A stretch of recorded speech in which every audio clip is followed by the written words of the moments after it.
তো আমার প্রশ্ন একই সঙ্গে যে অবস্থার যদি বদল হয় কোথাও থেকে তোমার বদল হতে হবে এবং কোথাও আপনি তো সর্বক্ষণ যদি রাগ ক্ষোভ পুষে রাখেন, আমি এটা এই কথাটাই প্রতিশোধ আসছিলাম, প্রতিহিংসা পরায়ণতার মধ্যে থাকেন কথাটা এবং বলছিলাম যে তুমি শেখ মুজিবুর রহমানকে বা বঙ্গবন্ধুকে আপনি বাংলাদেশের ইতিহাস থেকে মুছে ফেলা সম্ভব কিনা সেটাও একটা প্রশ্ন। আপনি 32 নম্বরের বাড়ি হয়তো গুড়িয়ে দিতে পারবেন, টুঙ্গিপাড়া হয়তো নিশ্চিহ্ন করতে পারবেন, কিন্তু বাংলাদেশের ইতিহাস লেখা তাকে বাদ দিয়ে সম্ভব কিনা কখনোই সেটা একটু আমি বুঝতে চাই।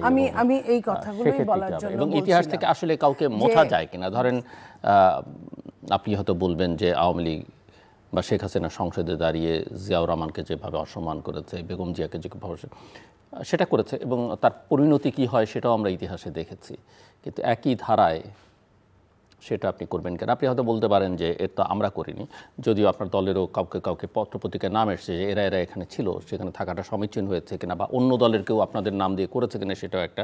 বাট এইসব জায়গায় আসলে বড় দলগুলো, বড় দলের নেতাদের ভূমিকা কি হওয়া উচিত সেটা একটু আলোচনার দাবি রাখি। আমি ওই যে গুণীজনরা বলেন না যে তুমি অধম তাই বলিয়া কি আমি উত্তম হইব না, এটা আমার কাছে এই কথাটা প্রযোজ্য। এখন যারা করেছে বা করে, তুমি অধম তাই বলিয়া কি আমি আরও অধমতর হইব না, ঘটনাটা এইভাবে ঘটে যাওয়ার মতো হয়েছে।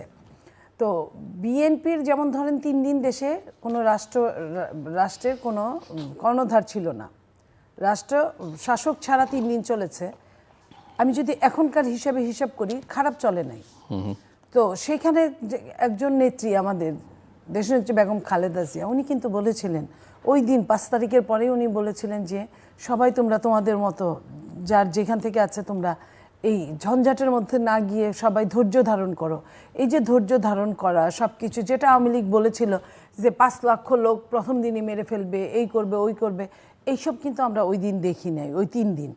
কিন্তু পরবর্তীতে যে ঘটনাগুলো ঘটলো, যে 3 মাস 4 মাস পরে 32 নাম্বার গুড়িয়ে দেওয়া হলো, বা এই 15ই আগস্টে 6 মাস পরে বা 15ই আগস্টে মিছিল করা হলো, আপনি যে কথাটা বলেছেন আমি এটার সাথেই বলতে চাই যে হয়তো বিএনপি যায়ও নাই, হয়তো বা তার নাম দিয়েও হতে পারে, আবার যায় নাই এটাও আমি বলা যাবে না সম্পূর্ণরূপে, আমি এটাও বলতে পারবো না। তবে যারা গিয়েছে ওইখানে তো কোনো চিহ্নই নাই, কোনো চিহ্ন নাই। আমি ওই দিক দিয়েই যাওয়া আসা করি না, কেউ যদি ধরেন রেসপেক্ট জানাতেও চায়, যেমন একটা রিকশাওয়ালাকে ধরে নিলেন, পরে আবার সরকার বলল এটা মানে ওসির কাছে কারণ দর্শানো করা হলো বা তার বিরুদ্ধে ব্যবস্থা নেওয়া হবে বা জামিন দেওয়া হলো, কিন্তু ঘটনা তো ঘটলো।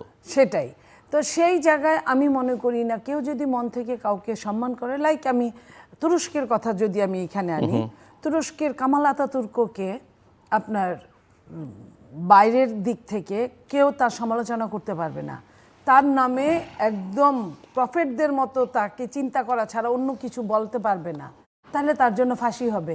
কিন্তু ভেতরে ভেতরে যখন আমি ওখানে গিয়ে কথা বললাম, তাই এই তুরস্কের মানুষরা কিন্তু তাকে পছন্দ করে না, কিন্তু বাধ্য। এই বাধ্যটা কিন্তু কোনো কিছুতেই ভালো না। তা এই যে বাধ্যবাধকতা দিয়ে শেখ মুজিবুর রহমান সাহেবকে বন্ধ করা, তার ইতিহাস থেকে তাকে কিন্তু মুছে ফেলা যাবে না। আপনি ভালোর টুক ভালো করতে বলতে হবে, মন্দের টুক মন্দ বলতে হবে, কিন্তু ইতিহাসের জায়গায় থাকবে। সাময়িক কারণে বিকৃত করা যায়, কিন্তু সম্পূর্ণরূপে ইতিহাসকে বিকৃত করা যায়।